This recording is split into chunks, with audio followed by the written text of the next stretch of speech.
Hola, ¿qué tal? Mi nombre es Ludwig Hense. Vamos a continuar con los videos de los modos de producción.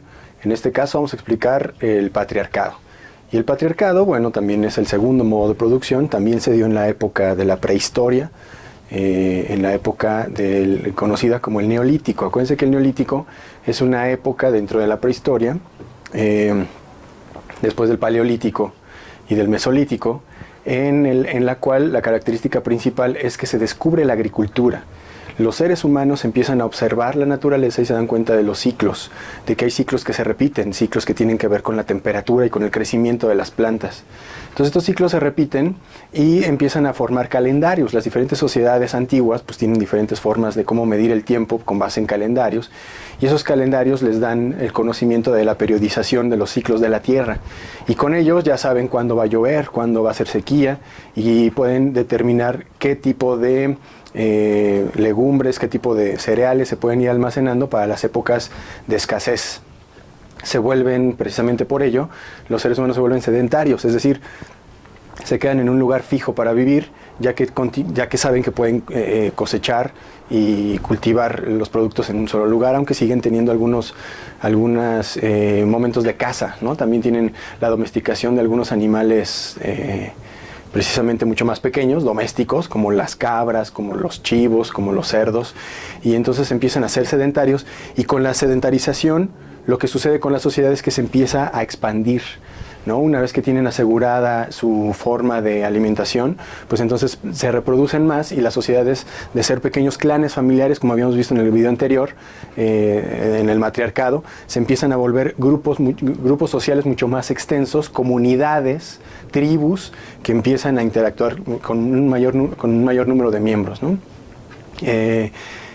Esta es la época de la edad de los metales, cuando precisamente después del conocimiento del fuego, la experimentación del mismo fuego con respecto a los metales va haciendo que aprendan a utilizarlos y a fundirlos. Empiezan a fundir metales blandos como el cobre, y posteriormente van haciendo aleaciones conforme van desarrollando esta técnica, conforme van aprendiendo cómo almacenar el calor en hornos, en grandes hornos, y les permite cambiar de sus herramientas de piedra a herramientas de metal, ¿no? De hierro. Se da un fenómeno muy importante en esta época del patriarcado, que es la división del trabajo. De forma biológica, natural, los hombres, el género masculino, los músculos son más fuertes que los de las mujeres. Entonces, por cuestión biológica, un hombre, en general, en términos generales, es más fuerte que las chicas, ¿no? Y entonces, debido a esta facilidad que tienen con respecto a la fuerza, los hombres empiezan a dedicarse a ciertos trabajos y las mujeres a dedicarse a otro tipo de cuestiones. Los hombres que son más fuertes son los que salen a cazar, los encargados, por ejemplo, de defender a las tribus de otras tribus vecinas, porque una vez que son sedentarios, pues todo el mundo quiere vivir donde estén los mejores recursos naturales, todo el mundo quiere vivir cerca de un río, por ejemplo. Entonces las sociedades se enfrentan para poderse establecer ahí, y los hombres, en este caso el género masculino, se empiezan a especializar en la guerra, empiezan a especializarse en las técnicas de lucha, en la utilización de armas, y eso les permite tener una clase social apartada del resto de la gente. Otra cuestión es que las mujeres, debido a esta división del trabajo, son las que se quedan en casa por la facilidad que tienen o por la característica que tienen de dar a luz. Dan a luz, amamantan a la cría, y entonces se quedan en un solo lugar fijo y desarrollan otro tipo de actividades como la costura, bueno, como el tejido, como la agricultura, como el cuidado de los infantes, ¿no? Y la fabricación de algunos instrumentos que requieren para la vida cotidiana. Hay una división del trabajo muy marcada a partir de este momento.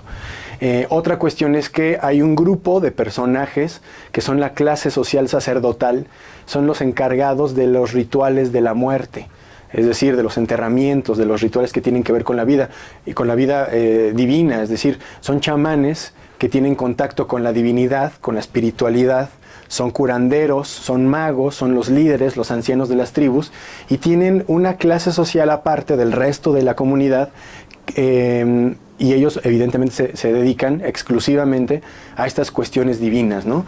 Y esto es muy importante porque esta clase social en el futuro va a legitimar a la clase gobernante.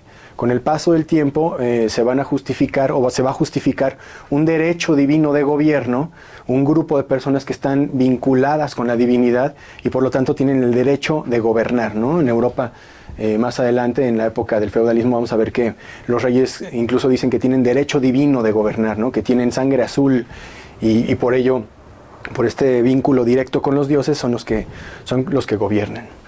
Dos características principales del patriarcado es que se vuelven sedentarios, descubren la agricultura y hay una división del trabajo muy marcada en las sociedades que empiezan a crecer en número. Bueno, esto fue el patriarcado. Si te gusta, recuerda, dale like a Facebook, suscríbete a la página de YouTube, suscríbete al boletín para que te llegue la información actualizada de los acontecimientos internacionales y lo que vayamos subiendo a la página con el paso del tiempo. Te agradezco mucho, mi nombre es Ludwig Hense, nos vemos en el futuro.